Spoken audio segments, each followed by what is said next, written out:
Bienvenue à ce webinaire IFRS 16, webinaire organisé sur la plateforme ON24 que nous tenons à remercier. Que vous nous joigniez en direct ou que vous regardiez ce webinaire en différé, peu importe, nous sommes contents de vous avoir avec nous. Ce webinaire est diffusé en 3 langues et vous êtes de toute évidence dans la version française que j'ai le plaisir d'animer. Je m'appelle Jean-Pierre Saint-Aimé, j'ai rejoint Oracle il y a un peu moins de 2 ans dans la division Oracle Digital. Je suis responsable pour les solutions de finance dans le cloud pour l'Europe du Sud, d'où la présence des 3 drapeaux pays où j'interviens.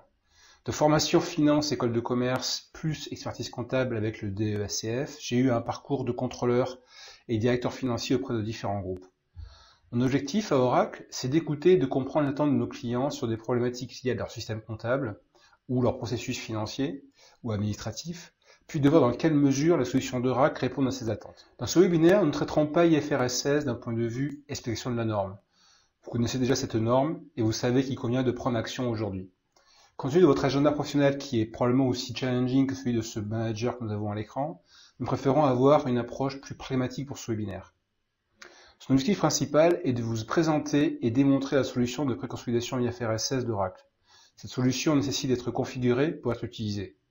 Afin de pouvoir y recréer vos sociétés, vos filiales, vos pourcentages de consolidation, l'aménagement de certains champs additionnels éventuellement. Nos sociétés intégrateurs partenaires sont donc capables de pouvoir utiliser leur méthodologie projet pour vous aider à vous mettre en place le plus tôt possible. Nous allons donc partager les contacts de ces sociétés-là, partenaires-là, pour que vous sachiez qu'elles ont des ressources qualifiées, mais surtout disponibles pour implémenter cette solution sur l'année calendaire 2018, avant qu'il ne soit trop tard. Donc l'agenda que nous proposons est très simple, il est en ligne avec le titre de ce webinaire, donc je vous laisse le parcourir à l'instant. Ce qui me semble important de vous préciser, c'est que nous avons prévu de clôturer ce webinaire avec une session de questions-réponses. Donc pour alimenter cette session-là, bien évidemment, il nous faut des questions de votre part que vous pouvez utiliser et mettre à profit dans la fenêtre questions-réponses. On vous apportera donc tous les éclaircissements possibles dans la troisième partie du webinaire. Donc j'espère vraiment que ce webinaire est un bon investissement de temps pour vous. Nous prenons l'engagement de vous laisser repartir à vos vies au bout de 30 à 35 minutes et en espérant évidemment vous avoir entre-temps apporté des réponses claires à ce que la solution IFRS 16 Financial Consolidation d'Oracle peut vous permettre de vous apporter vis-à-vis de vos attentes. Le contenu en anglais de ce texte est une production juridique nécessaire qui précise que le contenu de ce webinaire n'a qu'un caractère informationnel et qu'il ne peut être en aucun cas considéré comme un engagement d'Oracle ni ne peut être réutilisé à aucune fin commerciale ou industrielle. Pour résoudre cette contrainte IFRS 16, vous avez sans doute déjà pensé à une, voire plusieurs des options suivantes. La première, c'est Excel. En tant que contrôleur financier, nous avons tous créé des solutions magiques dans Excel, n'est-ce pas? Donc ça, c'est tentant de recréer une forme de boulinette qui peut effectivement résoudre la problématique, en tout cas de manière court-termiste. La deuxième solution, c'est de changer votre système ERP. Alors, pas à la portée de tout le monde, évidemment, mais si on a une gestion industrielle de contrats de location, telle qu'une compagnie aérienne ou de logistique éventuellement, avec de très nombreuses entrées sorties de biens en location, il est peut-être plus approprié que votre système ERP inclue des informations financières additionnelles et vous propose d'établir les calculs requis par la norme IFRS 16 et en propose effectivement aussi des ajustements.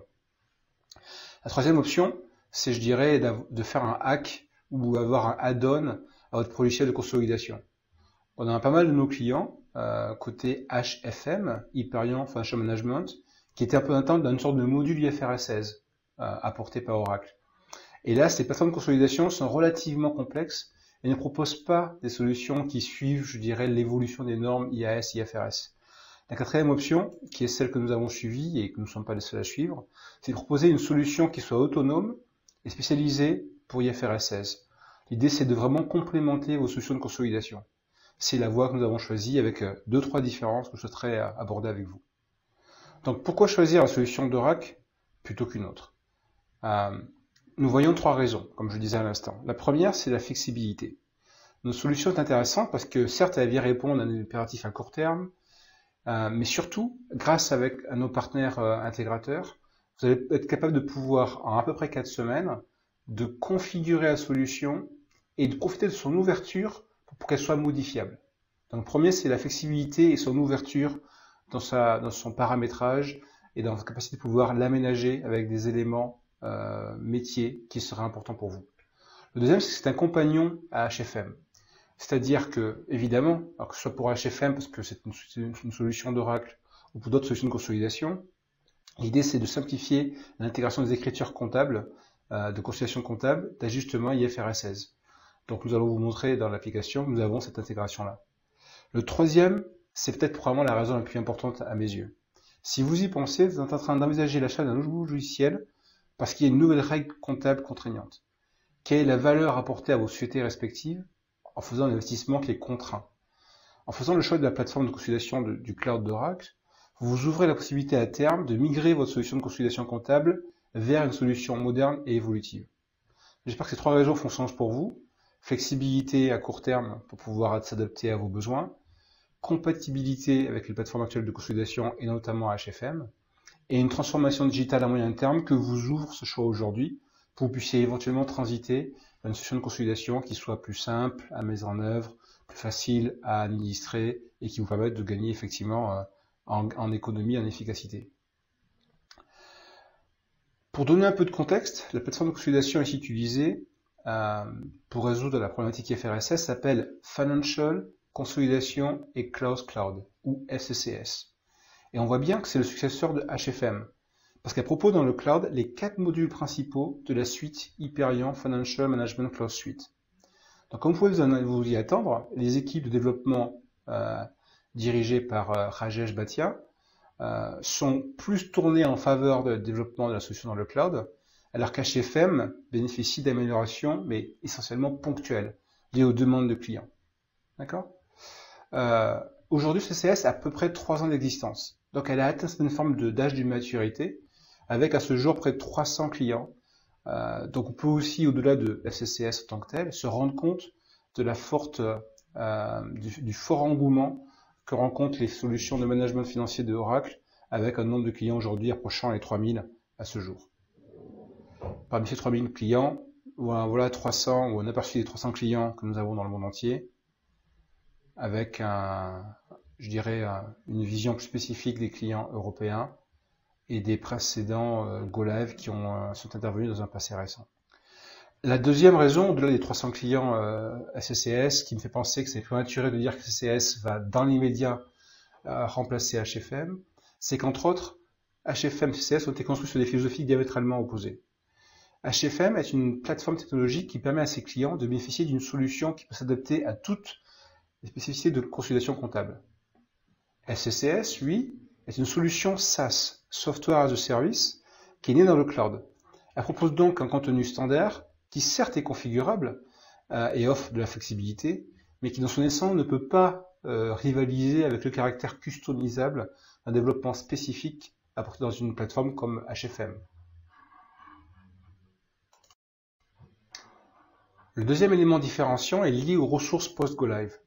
Quand vous vous lancez dans la mise en place d'une solution de plateforme de consolidation, comme HFM ou SAP BFC, vous faites le choix, soit induit, soit subi, d'être dans l'obligation d'investir fortement sur des compétences techniques internes et d'être dépendant d'interventions expertes de votre intégrateur. Dans le cas de solution dans le cloud SCCS, vous vous affranchissez de cette complexité technique et vous n'aurez besoin que de 1, 2 ou 3 super users internes. Le troisième élément, c'est votre degré d'exigence technique de consolidation. Si, je prends un des exemples, votre société a mis en place une structure capitalistique complexe, avec des participations croisées. Si vous avez adopté des méthodes de calcul complexes pour les écarts de change ou autres, ou si vous avez des fréquents changements des périmètres de consolidation, ou si encore vous avez besoin de calculer des proformas de consolidation annuels sur un périmètre donné, alors votre niveau d'exigence technique est tel qu'aujourd'hui l'emploi de la plateforme de consolidation me semble obligatoire et son équivalent dans le cloud n'est à mon avis pas encore prêt pour vous. Il s'agit ici d'avoir plutôt une approche de couvrir l'essentiel des besoins de consolidation dans le cloud et non pas les besoins les plus pointus. Le quatrième point déterminant, c'est peut-être un peu l'argent. Même si ces chiffres ici sont qu'à titre indicatif, vous réaliserez sans difficulté qu'il y a un avantage économique certain à se tourner vers une solution dans le cloud. Non seulement le projet est moins long, le projet est donc moins onéreux, le projet d'implémentation est moins onéreux, mais le coût annuel d'utilisation peut aussi être très attractif dans le cloud, parce qu'en fait, il inclut les mises à jour, il inclut les coûts de serveurs qui sont en général additionnels, il inclut des prestations de support qui sont ici inclus. Tout ceci fait que vous avez effectivement un élément financiers, monétaires importants en faveur du cloud. Comme dit précédemment, c'est une solution qui est là depuis maintenant plus de 2 ans. Donc si d'abord on a récapitulé en disant que c'est une solution de consolidation de gestion qui permet de prendre en compte la plupart des écritures de consolidation comptable de type intégration globale, proportionnelle, mise en équivalence avec le traitement des titres, intérêt minoritaire, et qui est livrée avec des reportings intégrés. Ça, c'est, je dirais, pour la base. Elle a aussi un moteur de consolidation qui peut d'ailleurs être configuré et modifié, voire étendu, en ajoutant par exemple des dimensions additionnelles. Elle a aussi des offres compagnons. On a un starter kit IFRS qui a pour objectif de pouvoir aider les entreprises préparant des comptes consolidés aux normes IFRS à simplifier leur projet d'implémentation. Très bientôt, nous aurons aussi un starter kit HFM vers FCCS qui pourra aussi faciliter la transition vers l'offre de consolidation du cloud d'Oracle. Et enfin, nous avons cette application IFRS 16 FCCS. Voyez-la comme une application type ou une application ouverte.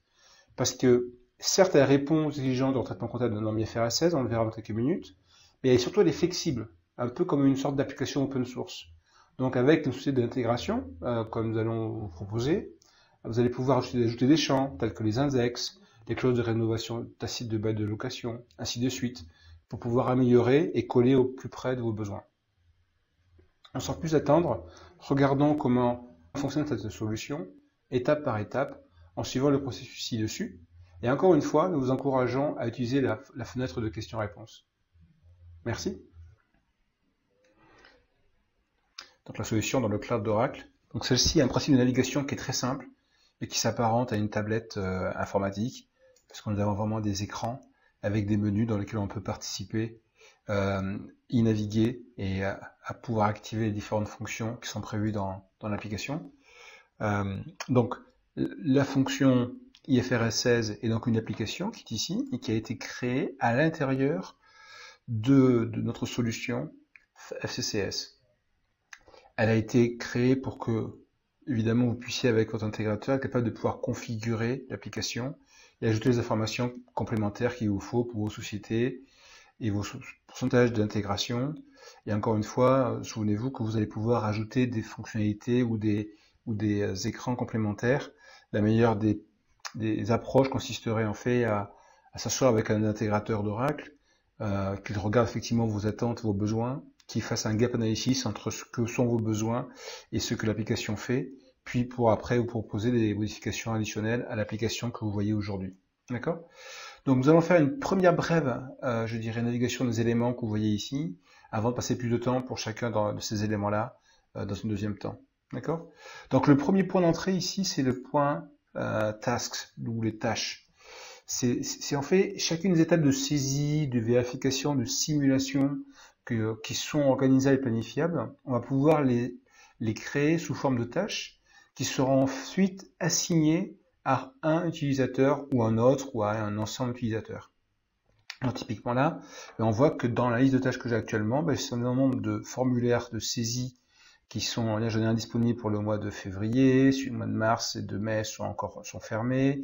J'ai différentes actions qui sont ici prévues, sur lesquelles je vais pouvoir actionner. Et le fait d'avoir actionné cette action-là fera en sorte que de point de vue central pour mon application, et donc pour l'administrateur de l'application, je pourrai savoir qui a fait quelle tâche et dans quel délai. D'accord ? Donc, par exemple, je veux voir les tâches qui sont déjà été exécutées. Je peux le faire en cliquant sur le deuxième onglet qui apparaît juste ici.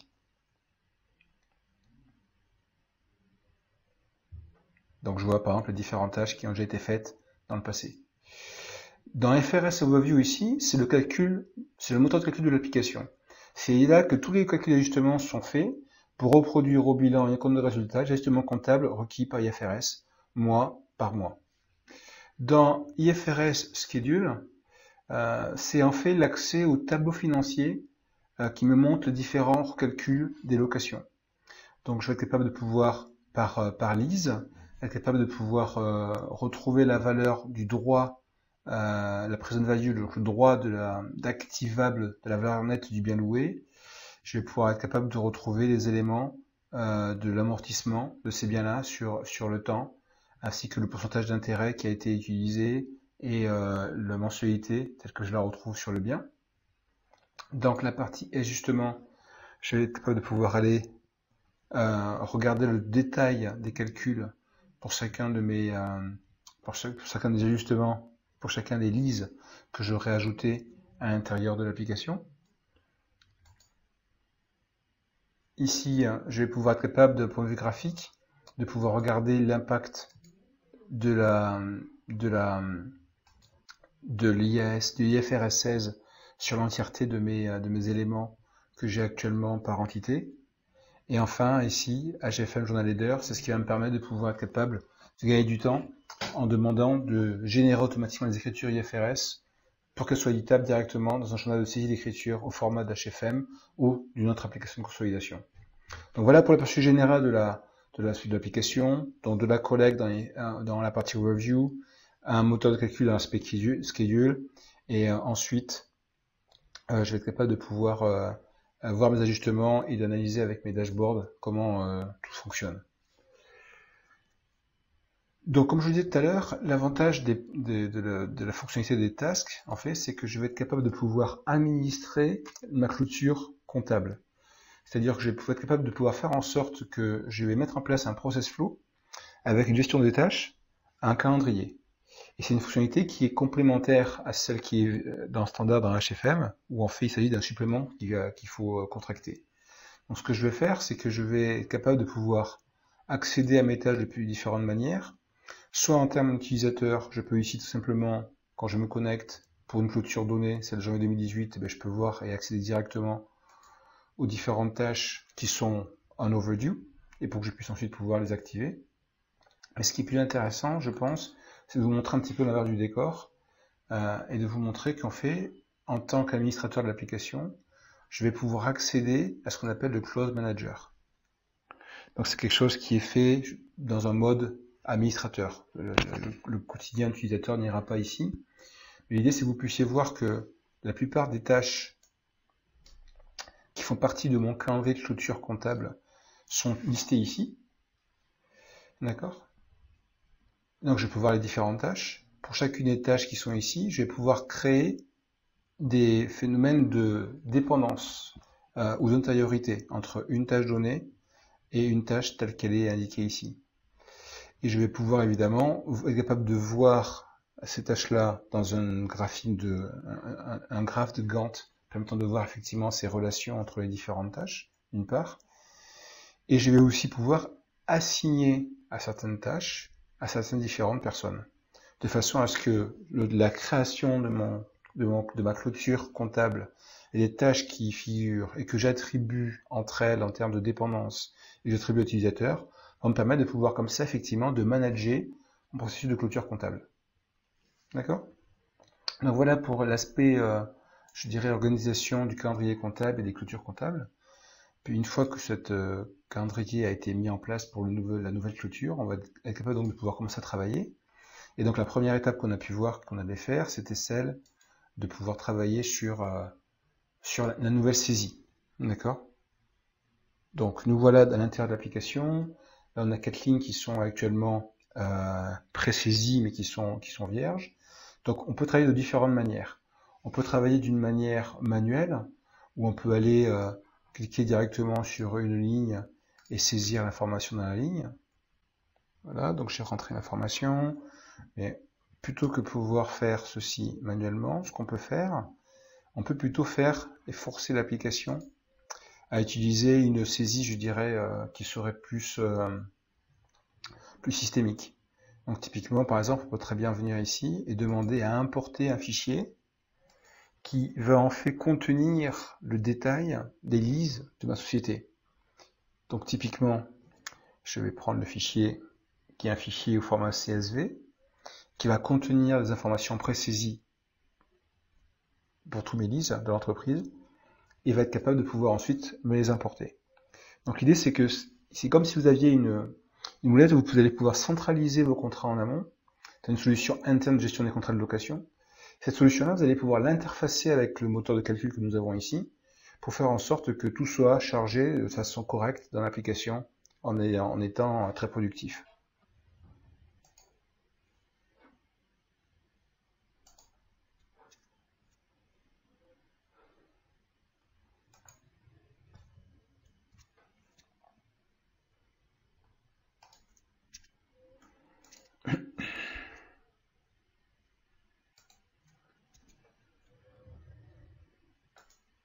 Donc je prends ce fichier-là et je demande à en faire un import.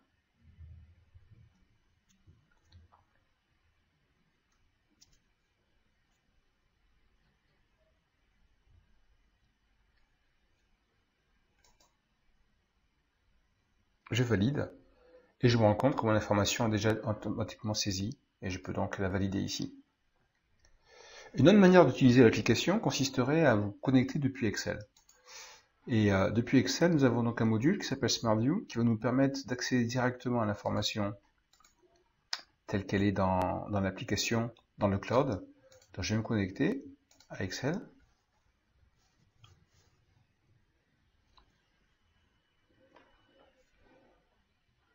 Je pars depuis un écran qui est vierge. J'ai un add-in SmartView qui est ici. Et je vais demander à me connecter à l'environnement de FCCS. Connexion partagée. Il me demande un mot de passe qui est obligatoire dans nos applications, bien évidemment.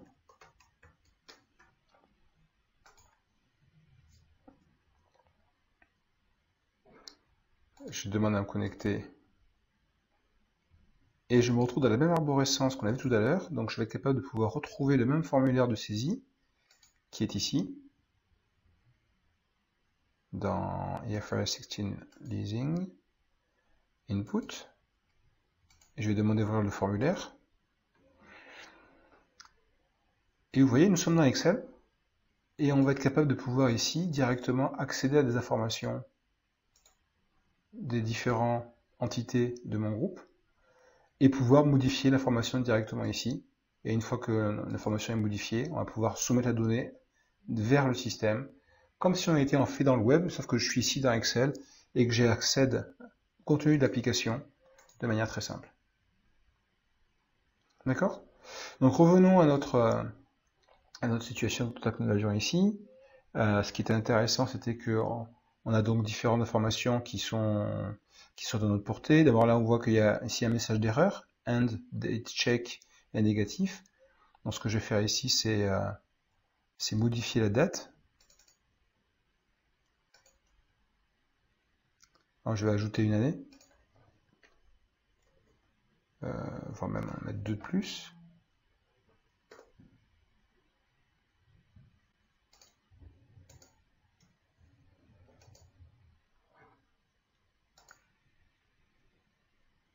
Cette fois-ci, la date est en ultérieur. On a retrouvé une information qui est juste.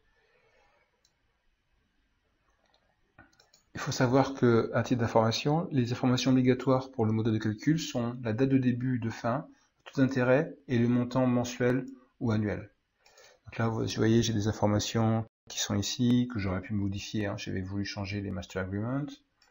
J'ai les termes et conditions juste à côté. Les payment details et les informations additionnelles sur le bien en question. Donc je peux mettre éventuellement la serial number si jamais je le souhaitais.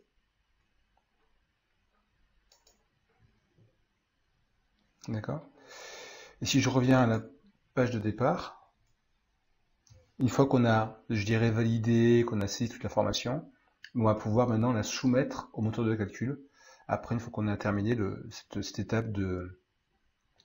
étape-là, donc on va aller soumettre l'information et on va la comptabiliser pour le calcul.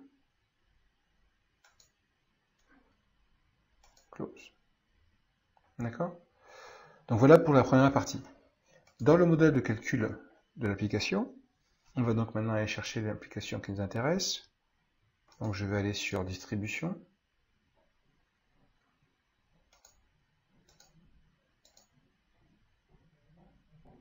Et je me retrouve avec des informations ici qui correspondent effectivement à mes différents projets tels qu'elles sont rentrées dans le moteur de calcul. D'accord? Donc d'où l'importance d'avoir ces deux processus bien séparés. Je peux à tout moment ici demander à revenir voir la fiche d'origine en demandant ce qu'on appelle un drill through qui apparaît ici. Donc de manière centralisée, si par exemple je veux revalider tous les éléments saisis par mes filiales, je peux à n'importe quel moment le faire et demander à accéder à la fiche dans laquelle ils ont saisi les informations. D'accord? Ce que je peux faire aussi, c'est à ce moment-là que je peux aussi éventuellement demander d'attacher des fichiers. Donc, typiquement ici, je peux aller sur Attachment. Vous voyez, là déjà, j'ai déjà un document et je peux à n'importe quel moment aller ajouter d'autres documents qui seront des fichiers, on va faire comme ça, qui seront donc présents en pièce jointe pour cette ligne-là, spécifiquement. Et à ce moment-là, ensuite, une fois qu'on est satisfait de la vérification que l'on a pu faire sur ces différents éléments-là, ben on peut demander maintenant à consolider et donc à lancer les calculs pour pouvoir faire appliquer tous les calculs d'amortissement et d'ajustement requis.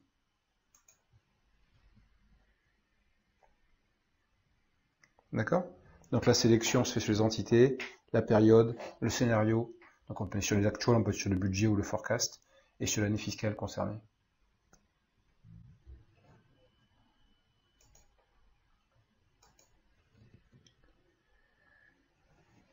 Donc dans le tableau d'échéancier ou d'amortissement de mes financiers, je vais pouvoir donc retrouver ici la première chose qui m'intéresse, c'est être capable de pouvoir voir un petit peu l'entièreté des éléments de valeur actuelle nette telles qu'elles ont été recalculées par l'application. Je vais sélectionner un autre contrat pour montrer un peu la variété de l'information telle qu'elle est affichée ici.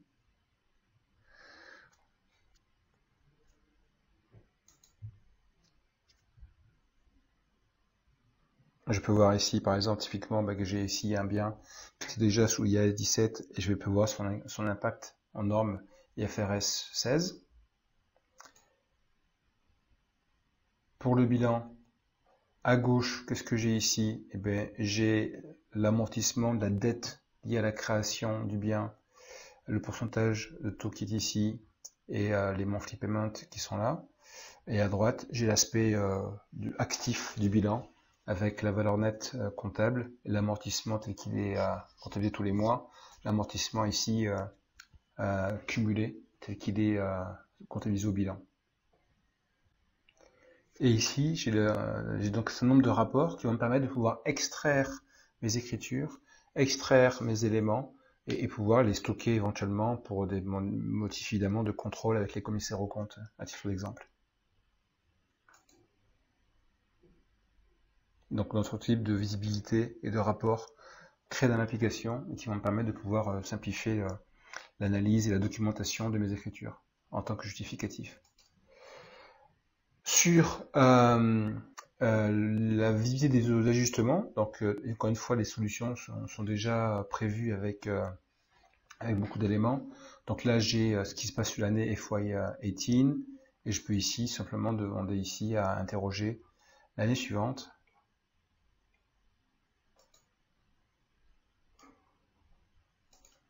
De façon très simple, en cliquant sur cette information-là. Donc on voit l'impact de la deuxième année. Je suis capable de pouvoir ici voir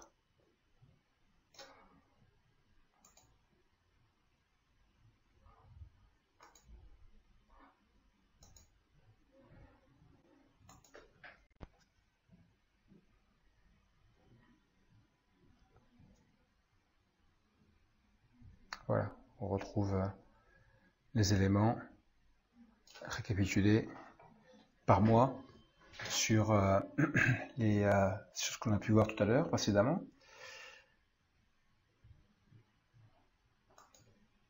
On peut demander à travailler sur un comparatif entre les différents leases que nous avons pour être capable d'avoir dans sa globalité les impacts de tout un chacun et de chacun des listes qui sont prévues par l'application. Et dans l'aspect dashboard ici, ensuite, après, on va être capable de pouvoir avoir une approche plus graphique, comme tout à l'heure on a pu commencer à le voir, qui permet de bien montrer l'impact de nos écritures IFRS 16 dans la durée pour être capable de comprendre l'impact effectivement sur le net income de ces ajustements-là. D'accord ? Puis le dernier élément que je souhaitais vous montrer dans cette application-là, avant de vous montrer un ou deux exemples clients, consiste à vous montrer que une fois qu'on est ici et qu'on accède au journal header. Donc on a déjà le point de vue qui est déjà présélectionné, donc on a un certain nombre d'automatisations qui nous permet de faire gagner un peu de temps. La deuxième étape après consiste à venir ici et à utiliser le fichier attaché.